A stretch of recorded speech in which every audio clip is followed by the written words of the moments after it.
नमस्कार दोस्तों, मैं पूनम गुप्ता, एक स्पेशल मदर और एक स्पेशल टीचर। आज आपके सामने हाजिर हूँ अपने एक नए वीडियो के साथ। दोस्तों, जैसा कि आप और मैं कुछ दिनों बाद मिल रहे हैं, एक बीच में गैप आ गया है क्योंकि मैं इन दिनों किसी प्रोग्राम में व्यस्त थी, जो कि विशेष शिक्षकों के लिए रखा जाता है, सीआरई प्रोग्राम, जहाँ पर मुझे रिसोर्स पर्सन के तौर पे बुलाया गया था, जहाँ पर मैंने भी अपने विचारों को व्यक्त किया तथा उन्होंने भी मुझे स्टेज पे बुला के सम्मानित किया, जिसकी वीडियो मैं आपको अपने आगे वीडियो में दिखाऊंगी। मैडम सिर्फ बैठी है चेयर पे, उसके अलावा कुछ नहीं कर रही है। मेरा सेशन आज का था, इसलिए मैं कल कुछ नहीं बोली। तो मैं एक विशेष शिक्षिका के साथ साथ एक स्पेशल बच्चे की मदर हूँ। मेरा 18 साल का बच्चा है जो ऑटिज्म से ग्रस्त है, जो आज एक अच्छे लेवल पर पहुँच गया है, जिस पे मैंने खुद काम किया है। और मैं स्पेशल लाइन में भी उसी के लिए आई थी, क्योंकि पहले मुझे मालूम नहीं था कि इसकी भी कोई पढ़ाई होती है। जब मेरा अपना बच्चा एक ऑटिज्म से ग्रसित निकला, जब उसका डायग्नोज हुआ, उसके बाद मुझे पता चला कि ऐसी कोई स्पेशल पढ़ाई भी होती है जिसके लिए इन बच्चों के लिए किया जाता है। और मैंने उस बच्चे के लिए इस पढ़ाई को करा और आज वो एक सक्सेसफुल है। वो इतना है कि अपना सब कुछ करता है बहुत अच्छी तरीके से। तो मैं ये कहना चाहती हूँ कि जो स्पेशल टीचर होते हैं, जो स्पेशल शिक्षक होते हैं, उनका दूसरा नाम होता है संयम और सहनशीलता। अगर आपके अंदर संयम है, आपके अंदर सहनशीलता है, तभी आप इन बच्चों के साथ काम कर सकते हैं। क्योंकि ये वो बच्चे होते हैं, जैसे एचआई का बच्चा है, वीआई का बच्चा है, इनका आईक्यू लेवल सही होता है। एक समय आपको थोड़ा टाइम देना पड़ता है, उसके बाद ये कवर करते हैं अपने कामों को। लेकिन जो आईडी के बच्चे होते हैं, ऑटिज्म के बच्चे होते हैं, इनके साथ हमें पूरी तरीके से रखना होता है। क्योंकि जो आईडी के बच्चे हैं, इनका आईक्यू जो होता है कम होता है, इनकी नाक निकल रही है, इनकी नाक निकल रही है। हमें स्पेशल एजुकेटर को एक आया की तरह इनके संग काम करना होता है। आप सिर्फ उन्हें पढ़ाने नहीं जा रहे हैं, उनके संग उनका जो फिजिकली वर्क है वो भी आपको कहीं ना कहीं करना होता है। तो अपने अंदर से हमें घृणा की भावना को दूर करना होता है, तभी हम इन बच्चों के संग काम कर सकते हैं। अगर हमने इनके प्रति घृणा रखी तो आप एक दिन भी इन बच्चों के संग काम करने में सक्षम नहीं होंगे। ये सबसे बड़ी परेशानी है कि आज बच्चे जो स्पेशल फील्ड में काम कर रहे हैं, वो क्या कर रहे हैं, सिर्फ एक नॉर्मल जॉब जो होती है हमारी गवर्नमेंट जॉब, उसको पाने के लिए काम कर रहे हैं। उसी को पाने के लिए, इस चीज़ के लिए पढ़ाई करते हैं, क्योंकि कहीं ना कहीं कोटा निर्धारित होता है स्पेशल फील्ड वालों के लिए। लेकिन अगर आप किसी एक बच्चे पे भी, आप कहिए जो भी आपको काम करना कीजिए, अगर आप किसी एक बच्चे पे भी इस चीज़ पे काम कर लेते हैं तो आप समझिए आपका जीवन सफल है। किसी पे परोपकार किया है आपने इस चीज़ को पढ़ के। इन बच्चों के समय, क्योंकि इनके जो पेरेंट्स होते हैं उनको भी कहीं ना कहीं नॉलेज नहीं होती है इन बारे में, जो आप पढ़ के सीख लेते हो। आप बहुत कुछ सीखते हो इनको, इसको पढ़ने के बाद। जो पेरेंट्स हैं उन्हें सिर्फ इतना पता होता है कि हमारा बच्चा ऐसा है और उसे हम किसी स्पेशल स्कूल में भेजेंगे, किसी थेरेपी सेंटर में भेजेंगे और वो उन्हें सिखाएंगे। लेकिन ऐसा कहाँ होता है, पेरेंट्स से बच्चे हैं जो टीचर से ज़्यादा पेरेंट्स के संग रहते हैं। तो आप लोगों को, अगर आप स्पेशल में काम कर रहे हैं, तो कहीं ना कहीं जो उनके पेरेंट्स होते हैं उनको भी नॉलेज देना बहुत जरूरी है। सिर्फ 2 घंटे आप काम करेंगे, बाकी 22 घंटे बच्चा घर पे हो जाके क्या होगा, जीरो। क्योंकि वो एक कोने में बैठा होगा, माँ अपना काम कर रही है, पिताजी अपने काम पे गए, तो वो जीरो हो जाता है। और फिर कल आपको वहीं से शुरू करना होगा, क्योंकि वो कहीं 1% ही गेन कर पा रहा है उस चीज को। तो जो स्पेशल जज भैया है, स्पेशल फील्ड में काम कर रहे हैं, तो वो मेरी बात को समझ पा रहे होंगे कि ये कहीं ना कहीं होता है। तो हमें चाहिए कि एक सेशन आप पेरेंट्स के संग भी रखें, चाहे वीकली रखें चाहे मंथली रखें, उन्हें भी समझाएं कि आपको अपने बच्चों के साथ किस तरीके से काम करना है। अगर वो दिन में 2 घंटे भी अपने बच्चों को दे पाएंगे तो आपका काम कहीं ना कहीं ईजी होगा। क्योंकि जो सीपी के बच्चे हैं, डाउन सिंड्रोम के बच्चे हैं, खाली एचआई और वीआई नहीं है, वो तो बहुत अच्छे होते हैं बच्चे, क्योंकि उनके अंदर तो इतना सब कुछ होता है, वो एक समय के बाद अपने लिए एडेप्टेशन खुद ही करते हैं, आपकी जरूरत ही नहीं है उनको। लेकिन जो आईडी के बच्चे हैं, ऑटिज्म के, सीपी के, डाउन सिंड्रोम के, ये कहाँ गए? डाउन सिंड्रोम का तो मैंने कल से अभी तक किसी के मुंह से नाम ही नहीं सुना। और ये बच्चे ऐसे होते हैं, इनके अंदर भी कुछ लेवल तक आईक्यू ठीक होता है डाउन सिंड्रोम वालों का भी, और वो काम कर सकते हैं, बस जरूरत है हमको सिखाने की। मैं क्योंकि एक YouTube में अपना चैनल भी चलाती हूँ, लक्ष्य स्पेशल किड्स गाइड के नाम से, उसके अंदर मैं हमेशा बोलती हूँ कि पेरेंट्स जो है उन्हें जागरूक होना बहुत ज़्यादा जरूरी है। अगर आप अपने बच्चों के साथ काम करेंगे तो आपका बच्चा कहीं ना कहीं किसी लेवल पे जाएगा। क्योंकि वो जैसे मैम बोलती है बिल्कुल सही, डॉक्टर इंजीनियर या और किसी IAS UPSC नहीं करेगा, लेकिन अपनी जिंदगी को एक संभाल तो लेगा, एक अच्छे लेवल पर तो ले जाएगा, किसी पे डिपेंड तो नहीं रहेगा। क्योंकि जब हम दूसरे पे डिपेंड होते हैं ना, तो एक समय तक ही दूसरा इंसान हमारा साथ देता, उसके बाद हमारा कोई साथ नहीं देता। हर इंसान को अपने लिए खुद ही जीना पड़ता है। मैं बहुत सारे पेरेंट्स ऐसे हैं जिनकी काउंसलिंग करती हूँ, वो हमेशा कहते हैं कि मैडम जब तक हम जिंदा हैं जब तक तो ठीक है, उसके बाद क्या होगा, हमारे मरने के बाद इन बच्चों का क्या होगा। तो उन बच्चों को सिखाने के लिए 2-3 घंटे जो हम सिखा रहे हैं, उसके बाद उस पेरेंट्स को सिखाना बहुत ज़्यादा जरूरी है, उन्हें जागरूक करना जरूरी है कि आप इन बच्चों के साथ काम कीजिए। नहीं मैम, वो तो गवर्नमेंट तो बहुत स्कीम निकाल रही है, लेकिन उन तक पहुंचे तब ना। आधी से ज्यादा चीजें तो ऐसी हैं जो हमारे नेता, उसके बाद जो उनके बीच के लोग हैं, सब बराबर कर देते हैं जी। तो ये सब चीजें हैं, और क्योंकि मैं इस चीज से, इस फील्ड में इसलिए आई थी कि मैं अपने बच्चे को एक लेवल दे सकूं, तो मैंने कहीं ना कहीं अपने बच्चे को एक लेवल दिया है। आज वो 18 साल का है और काफी सही है, अपना बहुत कुछ काम कर लेता है। इवन वो स्केटिंग इतनी अच्छी करता है, बहुत हाई लेवल पे स्केटिंग करता है, बहुत बढ़िया है।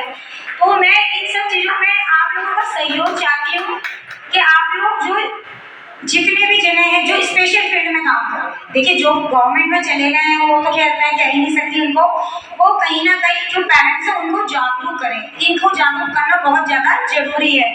आप जो हम शहरी इलाकों में रहते हैं उनकी सबको कोई परेशानी है ही नहीं, क्योंकि पेरेंट्स भी जागरूक हैं, और बहुत सारे जो हमारे पास है अलग अलग स्कूल हैं और थेरेपी सेंटर हैं। लेकिन जो गाँव में रहते हैं उनका क्या, क्योंकि पेरेंट्स जीरो, कुछ पढ़ा नहीं है, पढ़ा है तो 9-10 तक, उसके ऊपर शायद वो गए नहीं होंगे, उनको थेरेपी के बारे में कुछ मालूम नहीं है।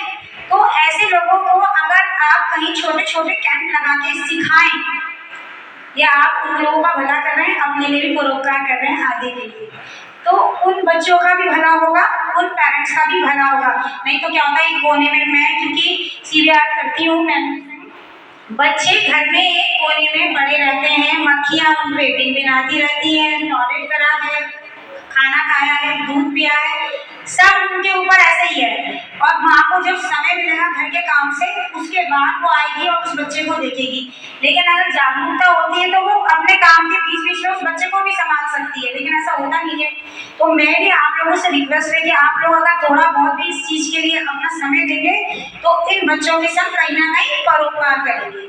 तो अगर आप लोग सहमत हो तो सर बिल्कुल हाथ उठाइए, क्योंकि हो सकता है आप में से भी किसी किसी के घर में हो ऐसे बच्चे, अपना नहीं है, कोई रिलेशन में या किसी और जगह पे सबके घर में कहीं ना कहीं मिल ही जाते हैं इस टाइप के बच्चे। ऐसा नहीं कह सकते हैं कि लोगों की जानकारी में नहीं है। तो एक बच्चे को अगर आप इस तरह का साथ देंगे तो उनका कहीं ना कहीं आप भला करेंगे। तो आज मेरा जो सब्जेक्ट है वो है पॉलिसीज है लीगलाइजेशन ऑफ गवर्नमेंट की तरफ से, जो सरकार ने हमारी पॉलिसी इन बच्चों के लिए चलाई है। तो कौन कौन सी पॉलिसी है, मेन पॉलिसीज हैं जो है शिक्षा का अधिकार अधिनियम 2009, और विकलांग व्यक्तियों के अधिकार के लिए जो अधिनियम चला है 2016, और राष्ट्रीय शिक्षा नीति 2020। जो ये नीतियां हैं इनमें अधिकतर सब में समावेशी शिक्षा के बारे में ही बताया गया है, और बच्चों के लिए जो जितना भी लचीलापन हम बना सकते हैं, एक क्लास में जो स्पेशल चाइल्ड होते हैं, हम जो माइंड लेवल पर बच्चे होते हैं कितने रख सकते हैं, 8 बच्चे एक क्लास में, उससे ऊपर आप इन बच्चों को नहीं रख सकते हैं। लेकिन जो हमारे पास सीवी और प्रकाउंट लेवल के बच्चे होते हैं वहाँ कितने रख सकते हैं हम, 3 से 4, उसके ऊपर आप इन बच्चों को ले जा नहीं सकते, क्योंकि एक बच्चे को एक चीज को सिखाने में कई महीने लगते हैं। उनका गोल का जो निर्धारण करते हैं उनको भी सिर्फ क्या, डेली नीड्स के काम से, सीधा पढ़ाना तो बहुत दूर की बात है, पहले उनको उनका चेहरा साफ करना, उनके जो ब्रश करना है, या फिर उनके कपड़े पहनना है, अगर हमने उनको इतना भी सिखा दिया है तो एक बहुत बड़ी चीज है। गवर्नमेंट ने इनके लिए जितनी भी ये सुविधाएं दी हैं, इनके लिए जो 6 से 14 साल के जो एज के बच्चे होते हैं, समावेशी शिक्षा, जिसमें नॉर्मल बच्चे और जो स्पेशल बच्चे हैं, इन सबको एक साथ लेके चलने का प्रावधान है। लेकिन ऐसा हो कहाँ रहा है, सिर्फ एक गवर्नमेंट जो प्राइमरी स्कूल है वो लोग शायद मना नहीं करते लेने के लिए, आप किसी अच्छे स्कूल में लेके जाएंगे वो लेंगे आपके बच्चों को, नहीं लेंगे, क्योंकि पेरेंट्स भी जागरूक नहीं है। उन्होंने एक को मना करा, 2 को मना करा स्कूल वालों ने, और वो भी बैठ गए हैं घर में कि भाई कोई ले ही नहीं रहा है, बच्चा नहीं पढ़ रहा है, ठीक है, क्योंकि हर जगह स्पेशल स्कूल भी अवेलेबल नहीं है, क्योंकि लोग जागरूक नहीं है। हम जैसे टीचर हैं, पढ़ने के बाद गवर्नमेंट में चले गए तो स्कूल कौन खोलेगा बताइए, कोई भी नहीं खोलता है स्कूल। और कुछ संस्थाएं तो वो इतनी दूर है कि इन बच्चों के लिए जो है ये वैन वगैरह इनकी सुविधाएं नहीं होती, बच्चे कैसे जाएंगे, नहीं जा पा रहे हैं। तो हमें चाहिए कि कहीं ना कहीं अगर आप थोड़ा भी हफ्ते में 2 दिन के लिए भी बच्चों के लिए कुछ कर रहे हैं तो बहुत बड़ी चीज है।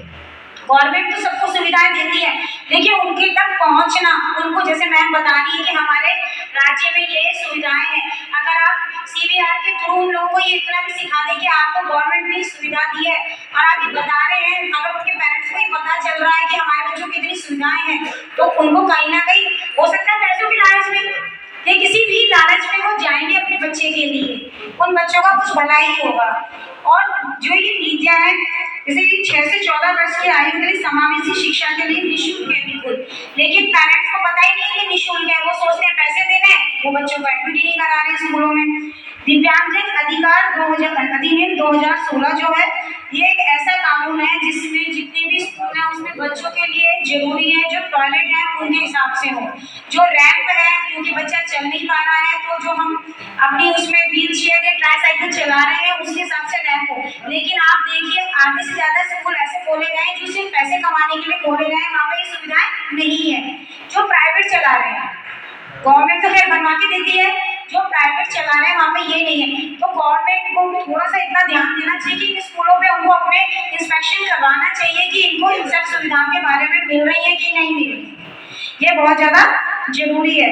इसके अलावा जो राष्ट्रीय शिक्षा नीति 2020 है, इसके अंतर्गत जो ANP समावेशी शिक्षा को बढ़ावा दिया गया है, जिसमें लचीला पाठ्यक्रम और समावेशी शिक्षा तो सब जगह बोली जाती है, लेकिन समावेशी शिक्षा हो कहीं नहीं पाती है, क्योंकि जो बच्चा स्पेशल स्कूल के छोड़े आप नॉर्मल स्कूल में भी जब बच्चा कुछ जो बच्चे होशियार होते हैं, टीचर का पूरा फोकस उनके ऊपर होता है और वो पीछे वाले बच्चों पे तो थोड़ा ध्यान कम देते हैं। और जहाँ पर स्पेशल बच्चा अगर आपका वहाँ पे जा रहा है और उसने जब कुछ काम नहीं करा तो टीचर बिल्कुल भी ध्यान नहीं देगी, जबकि शहरों का भी हमारे यहाँ प्रावधान है कि आप एक हेल्पर रख सकते हैं। और स्कूलों में जो गवर्नमेंट स्कूल है, जैसे हमारे यूपी में अभी तक कोई वो नहीं आया है कि स्पेशल एजुकेटर नियुक्त हुए हैं, कहीं नहीं नियुक्त हुए हैं। और जितने भी प्राइवेट स्कूल हैं आप वहाँ पे जाते हैं, उनको मालूम है कि गवर्नमेंट ने ये रूल निकाला है कि स्पेशल टीचर्स को नियुक्ति दी जाए, लेकिन कहीं भी वो देते नहीं है स्पेशल टीचर को नियुक्ति। अगर देते हैं तो वो इतनी कम पे देंगे उसके लिए कि टीचर अपने आप ही चला जाएगा, उसको गुजारा ही नहीं हो रहा उसमें। और जब तक स्पेशल टीचर स्कूल में नहीं होते हैं, 1-2 बच्चे ऐसे थे जिनको मैं पढ़ाती थी और वो नॉर्मल स्कूल में जाते थे, मेरे पास 2 घंटे की थेरेपी के लिए आते थे वो, तो उनके संग एक शैडो भी जाती थी।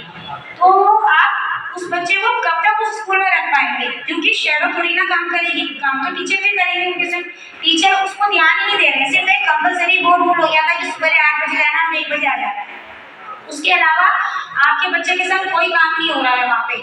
तो ये बहुत ज़्यादा जरूरी है कि समाज में थोड़ी सी जागरूकता को लाना, क्योंकि मैं एक स्पेशल बच्चे की मदर हूँ, मैंने अपनी लाइफ में बहुत संघर्ष करा है उसको यहाँ तक लाने के लिए, और इतने सारे सेंटर्स में जा जाके मैं मथुरा छोड़ के बाहर भी रही हूँ उसके साथ, जहाँ पर मैं अलग अलग सेंटर में उसको लेके गई हूँ, मैंने उसे थेरेपी कराई है, कहीं कहीं पे अलग अलग जगहों पे बहुत परेशानियों को मैंने सहा।